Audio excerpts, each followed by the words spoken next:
अस्सलाम वालेकुम दोस्तों। अगर मैं कहूँ कि हर महीने गला खराब होना दोस्तों ये नॉर्मल नहीं है। क्लिनिक में बहुत से लोग पेशेंट्स आते हैं और आगे कहते हैं कि डॉक्टर साहब हमारा गला हर 15-20 दिन बाद खराब हो जाता है। ऐसा लगता है जैसे गले में दर्द है, कुछ फंसा हुआ है, गले में रेशा घेरा है या बार बार साफ करने का दिल करता है। तो कुछ अर्सा एंटीबायोटिक लेते हैं तो कुछ अर्सा ठीक रहता है, उसके बाद दोबारा खराब हो जाता है।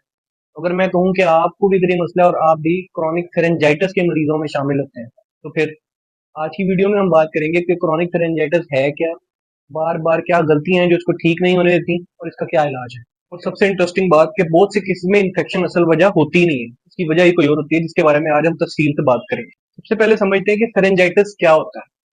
फेरेंजाइटिस हमारे गले के पिछले हिस्से यानी पिछली दीवार जो है जिसको फेरिंग्स कहते हैं, उसकी इन्फ्लेमेशन या सोजिश अगर हो जाए तो उसको फेरेंजाइटिस कहते हैं। अब ये दो तरह की होती है, एक्यूट और क्रॉनिक। एक्यूट जो कुछ दिनों में ठीक हो जाए और क्रॉनिक जो हफ्तों या महीनों तक चलती रहे। तो ये एक्यूट या क्रॉनिक किस्म की हो सकती है।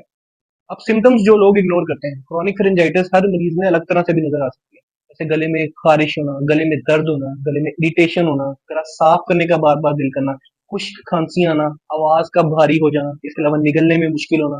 फिर कुछ लोगों को दर्द नहीं होती, सिर्फ इरिटेशन और डिस्कम्फर्ट भी सिर्फ इसमें रह सकती है। इसकी वजह से बहुत से लोग इसको काफी देर तक इग्नोर कर देते हैं और सीरियस ही नहीं लेते। अब इसकी सबसे बड़ी वजह एसिड रिफ्लक्स। मैदे का एसिड ऊपर आता है बार बार और फेरिंक्स की यानी गले की दीवार पे लगता है, क्रॉनिकली ऐसे ऐसे उसको इरिटेट करता है और उसकी सोजिश रहने लग जाती है। इसमें अलामत क्या आती है? मरीज का गला दर्द करता है, उसको खांसी आती है, खुश्क खांसी आती है, आवाज भारी हो जाती है, गला साफ करने का दिल करता है, मुंह का जायका अजीब लगने लग जाता है, ऐसा लगता है जैसे गले में कुछ बॉल या कोई लंप फंसा हुआ है। और बहुत से मरीजों को एसिडिटी यानी तेजाबियत का एहसास भी नहीं होता और ये अलामत उनको गला खराब की लेकिन आ रही होती है। दूसरी बड़ी वजह एलर्जी। एलर्जी भी क्रॉनिक फेरेंजाइटिस की एक बहुत बड़ी वजह है। अब एलर्जी जैसे धूल, मट्टी, धुआं, किसी जानवर के बाल या वेदर चेंजेस से। फिर इसमें अलामत क्या आएंगी कि नाक बंद रहेगा, छींकें आएंगी, साथ गले में दर्द होगी, फिर पोस्ट नेजल ड्रिप यानी नाक का रेशा पीछे गले में गिरेगा। और जो क्रॉनिकली वो लंबे अरसे तक गिरता रहेगा तो वो गले की दीवार को इरिटेट करेगा और उसकी फिर सोजिश करा देगा, तो उसकी वजह से फेरेंजाइटिस फिर होगा। तो एलर्जी भी इसकी एक बड़ी वजह है। फिर तीसरी वजह, अगर आप स्मोकिंग करते हैं या वेपिंग करते हैं, तो ये भी इसके अंदर जो केमिकल्स हैं ये भी आपकी जो गले की दीवार है उसको क्रॉनिकली लंबे अरसे तक इरिटेट करती है, उसकी वजह से इसकी सोजिश या फिर इन्फ्लेमेशन की वजह बनती है और लॉन्ग टर्म कॉज में ये कैंसर का भी रिस्क बन सकती है। फिर एक वजह है पोल्यूशन यानी इन्वायरमेंटल पोल्यूशन है, जो हवा में मट्टी जैसे फैक्ट्री के एरियाज में होती है, डस्ट वाले मट्टी वाले एरियाज में होती है। ये भी इरिटेशन क्रॉनिकली लंबे अरसे तक जब होती रहती है तो वो गले की दीवार की सोजिश कर देती है और गला की दीवार जो है वो लंबे अरसे तक फिर खराब रहने के लिए और फेरेंजाइटिस की एक वजह भी है, पोल्यूशन फिर बन जाती है। फिर एक वजह आवाज का बहुत ज्यादा इस्तेमाल, जैसे टीचर्स, सिंगर्स या बहुत ज्यादा बोलने वाले लोग, वो जब बार बार बोलते हैं तो बोलने की वजह से भी गले की लाइनिंग पर स्ट्रेस पड़ता है, उसकी इरिटेशन कॉन्टिन्यूसली होती है, क्रॉनिकली होती है और फिर वो भी गले की दीवार की सोजिश यानी कि फेरेंजाइटिस में तब्दील हो जाती है। तो इन लोगों में भी इस चीज का चांस बहुत ज्यादा होता है। अब बात करते हैं उन वार्निंग साइंस की जिनको कभी भी इग्नोर नहीं किया जा सकता। अगर आपका गला 3 हफ्ते से ज्यादा खराब है, इसके अलावा आपका वजन कम हो रहा है, गले में इसके अलावा गिल्टियां मौजूद है, निगलने में मुश्किल हो रही है, आवाज बैठ रही है, फिर आपको अपने ईएनटी डॉक्टर से रब्ता करने की जरूरत है, क्योंकि ये सिर्फ आम एक गला खराब नहीं, किसी खतरनाक बीमारी का एक कोई अर्ली साइन भी हो सकता है।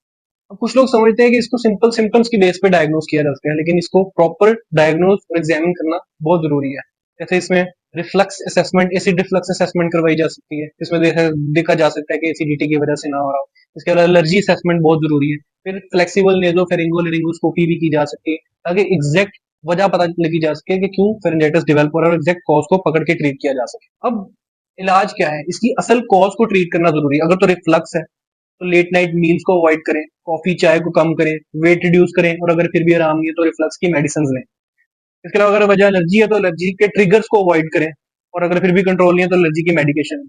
फिर स्मोकिंग और वेपिंग जैसी चीजों से दूर रहें ताकि इरिटेशन ग्लूकोजा की कम से कम हो। और फिर एक जनरल एडवाइस के पानी ज्यादा से ज्यादा पिएं।